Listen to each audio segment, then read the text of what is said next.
Quando a gente pensa nos maiores craques do futebol, a gente lembra de grandes momentos que eles protagonizaram. Um belíssimo gol, um drible que ficou na história, uma defesa difícil de acreditar. Mas e se a gente tivesse que escolher apenas um?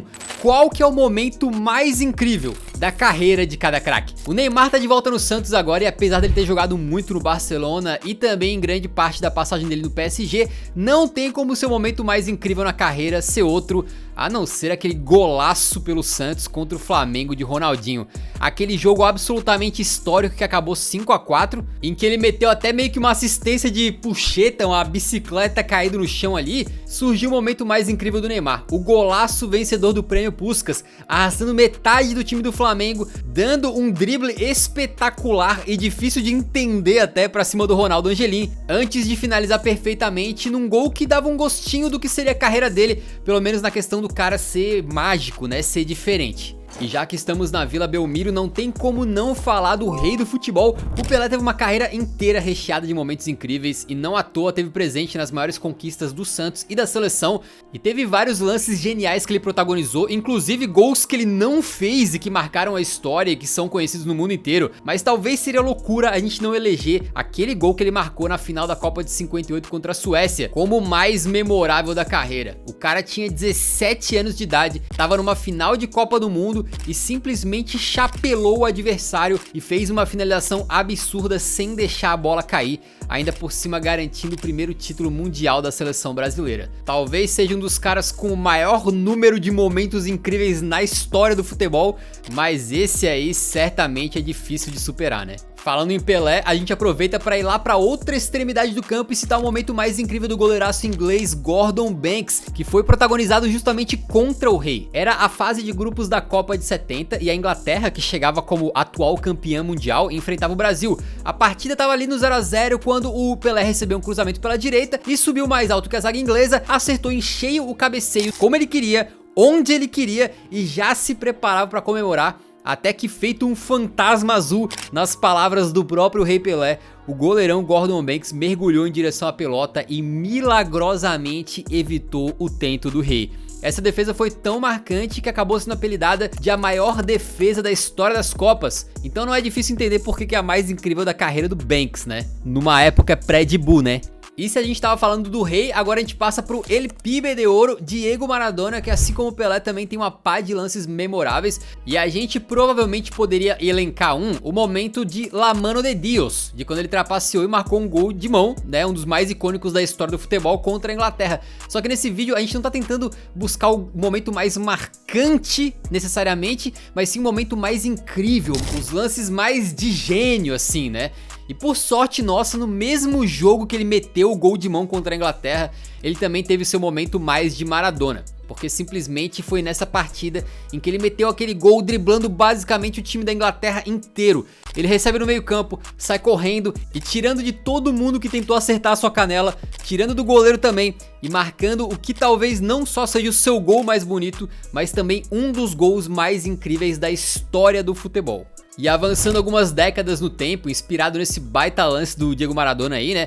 O sucessor natural dele na Argentina também resolveu aprontar a sua. Porque quando o Messi tinha 19 anos, ele driblou o time inteiro do Getafe em 2007 pela Copa do Rei e ainda guardou o gol de uma maneira que lembrou quase que uma cópia carbono desse gol do Maradona contra a Inglaterra. As similaridades são assustadoras e aquele gol ficou muito marcado porque dava o cartão de visitas para quem quer que não tivesse ouvido falar do Messi ainda, né? Naquele momento certamente ouviu, e é interessante porque na época esse lance, até pela similaridade, né, foi visto como um gol à la Maradona. E aí com o passar do tempo e com vários outros lances parecidos, a gente percebeu que na verdade era só um gol de Messi mesmo, né?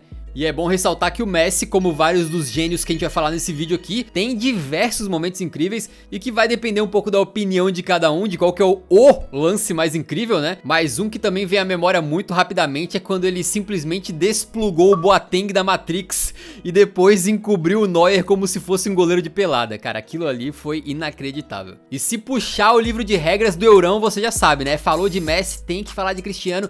E o Robozão, como os demais, obviamente, poderia entrar aqui por vários momentos espetaculares dentro de campo. Teve aquela cabeçada absurda contra a Sampdoria, por exemplo. Mas não adianta, quando a gente pensa num único lance protagonizado pelo CR7, é bem provável que a maioria de nós escolheria o quê? Aquela bicicleta contra a Juventus de Buffon. O cara levantou a perna a 2 metros e 38 centímetros de altura, fez um movimento com uma plasticidade ímpar, sem aquela de, é puxeta, é bicicleta. Não, uma bicicleta como mando manual. E ainda indiretamente, aquele gol foi tão icônico que ele foi aplaudido pela torcida adversária, e esses aplausos contaram para depois ele escolher a Juventus como seu destino após a saída do Real Madrid, justamente por ter sido reverenciado pela torcida depois dessa obra-prima magnífica. E por falar em obras-primas magníficas, um cara que era especialista nisso era o Zlatan Ibrahimovic, um jogador que tirava lances geniais da cartola que até hoje a gente não vê ninguém fazer igual. E uma coisa que ele fez que talvez seja única é unir dois lances que pareciam antagônicos, um golaço de bike e um tiro de longa distância. Antes do Ibrahimovic, era até difícil pensar como que isso poderia se encaixar num lance só, mas ele conseguiu. Num jogo insano contra a Inglaterra, o goleirão inglês saiu para tirar a bola de cabeça e o Ibra ficou só esperando. E sem deixar ela cair, deu uma bicicleta a 27 metros de distância, marcando o que com certeza é um dos gols mais improváveis de toda a história desse esporte. Já que a gente tá falando de bike, podemos falar do Rivaldo, né? Quando ele jogava pelo Barcelona, ele meteu essa pintura pra cima do Valência na última rodada da La Liga, temporada 2000-2001, aos 87 minutos de jogo, pra garantir não só a vitória culé por 3-2, sendo que ele marcou todos os gols do Barça, mas também uma vaguinha na Champions da temporada seguinte, ultrapassando o próprio Valência na tabela. Essa bicicleta não só foi linda e com um movimento perfeito, como ela foi de fora da área e garantiu uma atuação histórica para o Rivaldo e um resultado absolutamente importante para o Barcelona. Outro momento incrível do Rivaldo, ele fez sem tocar na bola, quando ele faz aquele corta-luz que permitiu ao Ronaldo Fenômeno guardar o 2-0 na finalíssima da Copa de 2002. E já que estamos nessa, vamos falar do Ronaldo Fenômeno. E assim, cara, vários caras aqui tem muitos momentos incríveis e que é difícil escolher um só, pra ser bem sincero, né? Então esse próprio gol do Ronaldo aí na Copa de 2002, ele é bem marcante, apesar da finalização não ter sido a coisa mais espetacular de todos os tempos, né? Plasticamente ele tem outros lances que são ainda mais incríveis, por exemplo, aquele contra o Santos, quando ele volta pro Brasil, já bem fora do auge, mas ainda assim é um negócio inacreditável, e vão ter outros na memória também se for buscar, mas talvez o mais incrível de todos seja aquele pelo Barcelona contra o Compostela, quando ele pega a bola no meio campo e vai avançando e driblando todo mundo, a bola parecia que tava grudada nos pés dele, e que não importa o quanto os caras puxassem a camisa e tentassem fazer falta, ele conseguia escapar de todos. E o único momento que não foi tão lindo nesse gol foi justamente a finalização, com o Ronaldo mais de lado e meio que caindo, mas o restante foi simplesmente espetacular.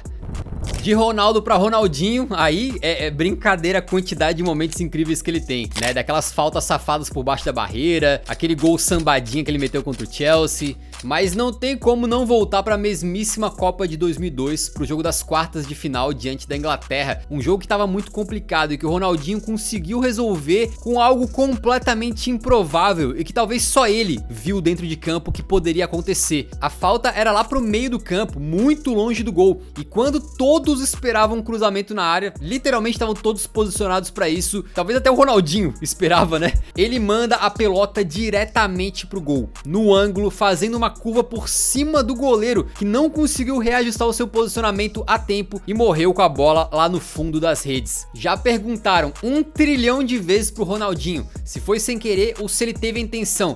Onde quer que eu passe, todo mundo pergunta, né, se eu queria cruzar, se eu queria chutar no gol, então... Mas ele deu uma entrevista deixando claro que sim, ele estudou o posicionamento do goleiro, sabia que ele ficava adiantado e tentou de propósito. Aí se você acredita nele ou não, vai de cada um, mas acho que no final das contas tanto importa, porque acabou que essa Copa resultou no Penta, então certamente foi um dos momentos mais incríveis, se não o mais incrível da carreira dele. E por falar em incrível, também é incrível quando você tá assistindo aqui o canal e apoia o nosso trabalho, deixando o seu like e o seu comentário, porque ajuda muito o Eurão continuar produzindo e trazendo vídeos desse naipe pra você, beleza? E pra gente ver como a seleção canarinha tinha talentos absurdos no começo do século, né? O próximo item da lista também é Brazuca, mas diferente dos demais atuava, teoricamente pelo menos, na defesa, né? Eu falo teoricamente porque todo mundo que jogou Winning Eleven nas antigas colocava o Roberto Carlos como atacante, e sabe do que o homem era capaz no joguinho, né? Mas na vida real ele tinha uma batida na bola que era tão boa quanto no videogame, uma força descomunal, cavalar, uma técnica apuradíssima que poucos jogadores conseguiram repetir na história, e Roberto Carlos colecionou grandes lances nos gramados, mas é impossível escolher qualquer outro petardo que não seja aquele que ele deixou contra a França em 97. Foi uma paulada de 35 metros de distância, com uma curva tão inacreditável que parece de alguma maneira desafiar os limites da física. Inclusive até hoje físicos tentam explicar a curva que o Roberto Carlos colocou na redonda, com uma publicação do New Journal of Physics afirmando que aquilo não foi por acaso. Imagina você fazer um lance tão incrível que os cientistas passam anos estudando para entender o que aconteceu. E falando de França, vamos falar de um francês, o Zidane, que é um cara que também teve alguns momentos grandiosos, inclusive para cima do Brasil na sua carreira, né? Isso para não falar naquele incidente da final da Copa de 2006, mas provavelmente o lance individual mais incrível da carreira dele foi em conjunto com o Roberto Carlos, quando eles atuavam juntos pelo Real Madrid e estavam na final da Champions League de 2002 contra o Bayer Leverkusen. Foi ali que o Roberto cruzou pro Zidane, uma bola que veio bem alta, e aí ele simplesmente meteu um voleio espetacular sem deixar a bola cair, fazendo um dos gols mais lindos da história da Liga dos Campeões, e que de quebra garantiu o título pro Real Madrid e o trivice de 2002 pro Bayer Leverkusen. De um cara gelado com a pelota nos pés, a gente vai para outro para falar do Dennis Bergkamp. Ele foi sem dúvidas um dos nomes mais importantes do Arsenal invencível e do próprio futebol europeu no começo dos anos 2000.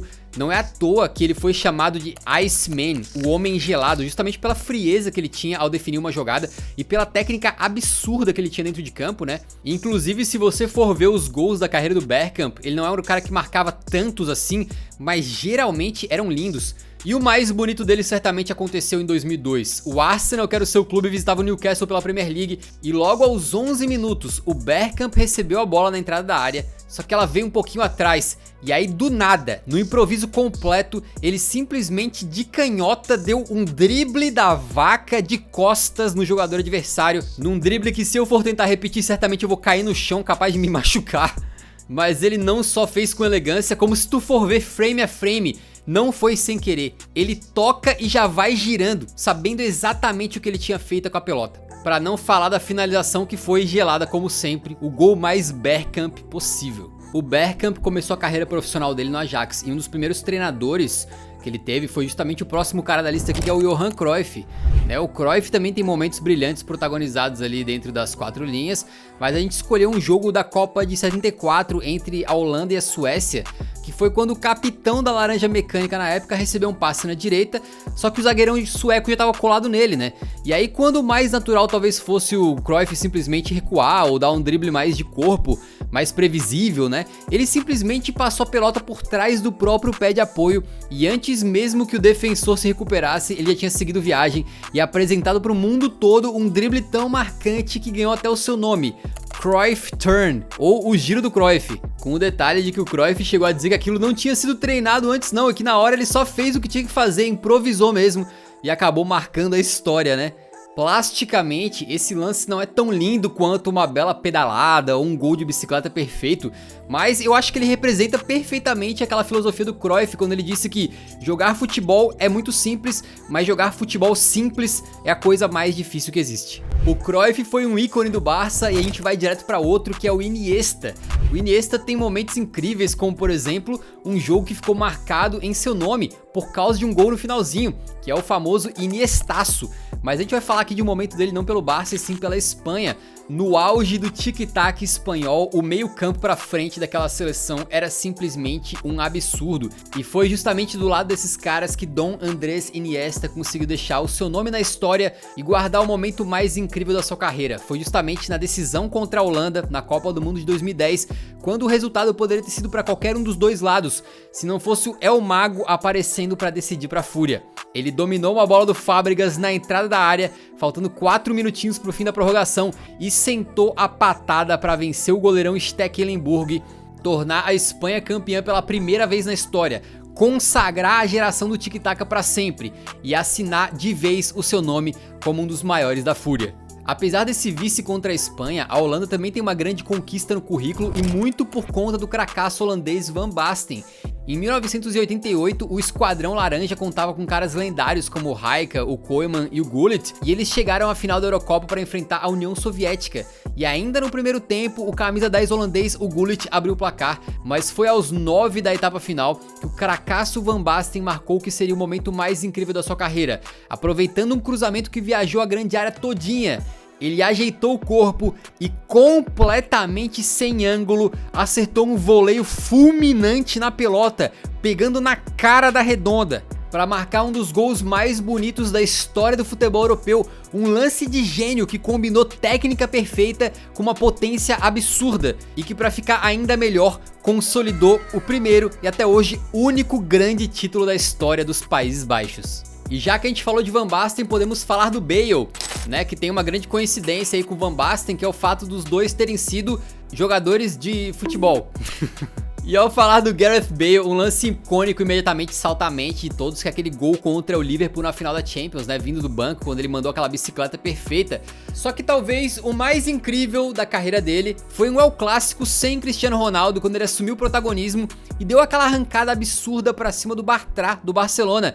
Ele simplesmente sai atrás e consegue, com uma velocidade absurda e uma potência que só o Bale tinha na época, deixar o Bartra completamente na saudade, fazendo uma curva na corrida por fora do campo e depois, ainda na cara do gol, mandar por debaixo das pernas do goleiro, decidindo o jogo e fazendo o Real Madrid levantar a taça pra cima do maior rival no estilo. Uma frase marcante sobre esse gol foi uma que o grande comentarista Mauro Betting usou para descrever o ultraje que o galês cometeu naquele dia. Ele recebeu 2 multas naquele jogo, uma por excesso de velocidade e a outra por trafegar no acostamento. E por falar em infração de trânsito, agora a gente fecha com uma colisão, uma batida. Exatamente, e o cara responsável por esse acidente foi o Kaká. O brasileiro teve o grande momento da sua carreira naquela temporada 2006-2007, quando o Milan tinha ele como protagonista, e enfrentando o Manchester United de Cristiano Ronaldo pela ida das semifinais no Old Trafford. O Milan tinha saído atrás do placar, mas tinha conseguido empatar com o próprio Kaká ainda no primeiro tempo.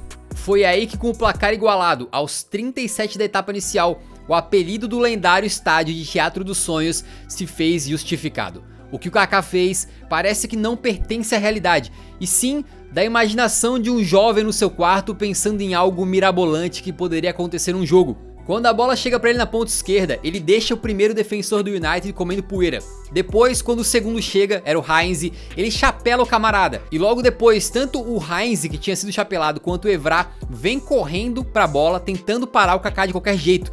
E o Kaká, inteligentemente, dá só um toquinho de cabeça, num lance de gênio, que faz o Evra dar um strike no seu companheiro. Os dois defensores do Manchester United colidiram tal qual 2 locomotivas indo em direção uma à outra, com o Kaká saindo livre, leve e solto na cara do Van der Sar, que era um goleiraço, mas que não foi capaz de defender a tacada de sinuca que o brasileiro deu no final das contas. Esse gol não só ajudou a botar o Milan na final e depois vencer o torneio, como também foi importante para o Kaká ser artilheiro daquela edição da Champions e eleito o Bola de Ouro de 2007, superando os novinhos Ronaldo e Messi no pódio, num gol incrível que deve ter sido um dos mais prazerosos de se marcar da história do futebol. Como eu disse, é muito difícil escolher apenas um momento incrível de cada um desses caras que jogaram um absurdo, né? Mas se você gostou desse vídeo, talvez goste também desse outro que tá aparecendo na tela, em que a gente mostra vários jogadores e eu digo a primeira coisa que vem na minha cabeça quando eu penso em cada um deles, beleza? É bem divertido, vale a pena assistir.